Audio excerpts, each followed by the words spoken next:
Being a Sikh in my school really helps me. It actually gives me an advantage because, first of all, a lot of people know my name, and that really helps me.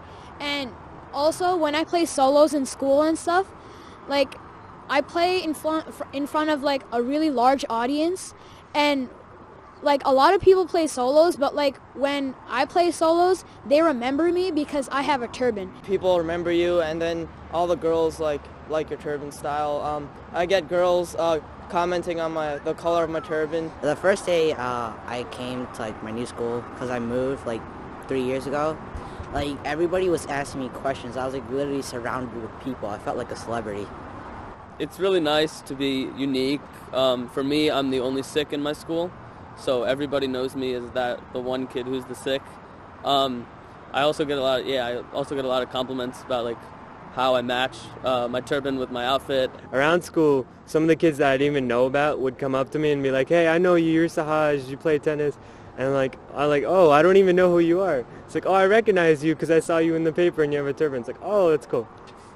Also, like, I had one of my friends in my school. He was like 2 years older than me, and like when we would see each other in the hallways, everybody was like, "Yo, is that your brother?" I was like, "No, we're just my friends."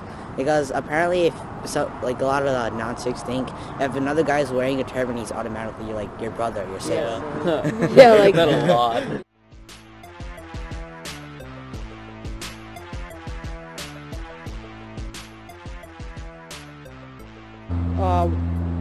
The daily stuff, a lot of staring, a lot of talking, joking, laughing, like looking at you and then turn away and laugh, that stuff.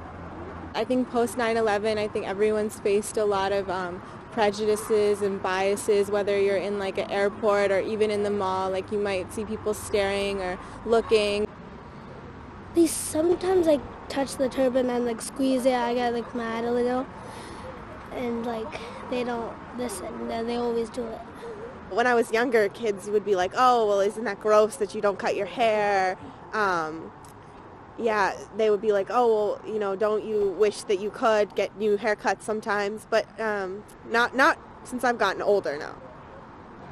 After 9/11, they're very scared. Everyone's scared. I mean, for example, for me, I saw my dad getting bullied one time in New York, and that's really demeaning because he's my father. He's the guy I'm most scared of. I'd say I had a few negatives, but I'd sort of deal with them by educating my peers about my religion instead of just ignoring them and or coming back with something meaner to say to them. When I was in kindergarten, I got some, but then my mom came and talked to them, and then she told them and explained to everybody about my religion, so not anymore. The American, like the white people in our school, they're not as well aware as the Indians in our school. So they don't treat them the same way that they treat the other Indians and the other, like, the whites in our school. In my school, there are a lot of racist people. Like, I got a lot of stuff when I first moved to, like, my new neighborhood. But now, I really don't get a lot of stuff. I only get some, like, racist comments from other kids. And, like, 2 times I got called Osama. At school, I did. But then all I had to do was, like, ask a couple people from my gurdwara to come over to my school and do, like, a presentation. And as soon as they found out, they were a lot better at handling it. Like, no, I didn't get teased as much. So knowledge is the way.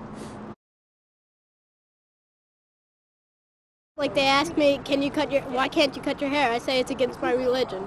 And, and then they ask you, why do you wear your turban? And then I say, to keep my hair neat. Why do you have so long hair? I just say that we cannot cut our hair. I was like this when I was born. I had really long hair, so it's our religion. We can't cut it. So, and we have 5 basic things. We have kanga, gada, case, kirpan, and kachera. So, the 5 basic needs of what Sikh have. Whenever I meet someone new, they always are curious about why I wear my turban, and I explain it's because of my religion, Sikhism. So I kind of go a little more in depth in like that we believe in one God and so on. And they're actually excited about learning about Sikhism, and it comes to an advantage for me because they become excited and want to learn more.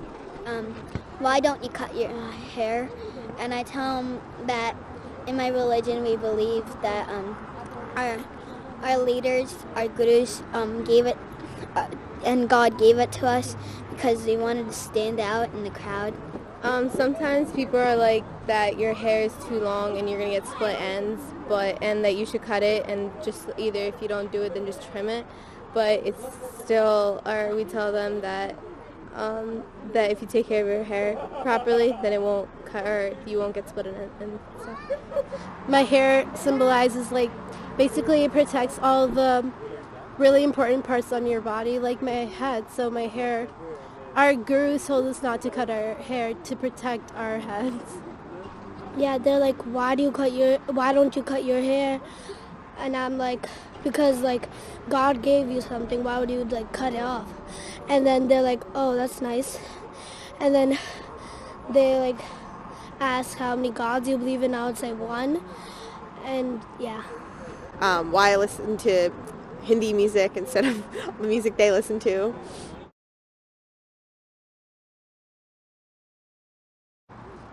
Sikhism just basically wants equality for everybody. It's not like everybody should just have like the same like basic rights like everybody else has. I go to a all-girls high school, so equality, women's equality is like a big deal at my school. So I think that it's really cool that my religion is already like been on that women's equality train for years. I guess the fact that we're the 5th largest religion in the world, because a lot of people don't know that, so it's kind of important. Like my belief in equality and how it's a central part of Sikhism. I'm the vice president of my school's Gay Straight Alliance because I really believe that regardless of what somebody's religious beliefs are, they shouldn't influence government, and I really think that everybody has the right to equal rights regardless of something that they can't like control. Like everyone who wears a turban is just the same as everyone who doesn't wear a turban. There's no difference between a white and a Sikh, no difference between an Indian or an African. I call it like a school. So think of it as a school where if you were to go to a private school, you will follow their rules, you will wear their uniform. It's like really logical because we are the youngest religion, and like our holy scripture, the Guru Granth Sahib, hasn't had any contradictions with like science or anything like that. So I think one thing for me that's really important is seva. So I always thought, you know, seva is doing volunteering, giving yourself to people that need help. So that's something that I think from the Sikh faith I took and used it, I mean, within my job too. Like I always thought it was important to help others, and then that's really why I got into, you know, medicine and got into healthcare. I see a lot more kids in the gurdwaras here than I see in the gurdwaras in India. And they're very much involved, and it's really, really pleasing to see that. In fact, when our relatives visit from India, they're so surprised to see how well the community is united and, you know, together over here than back at home.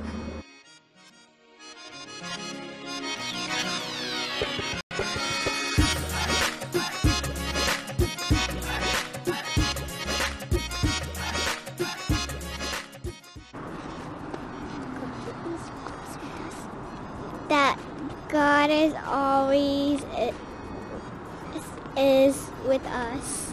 I like to be a Sikh because Babaji helps you and he even protects you.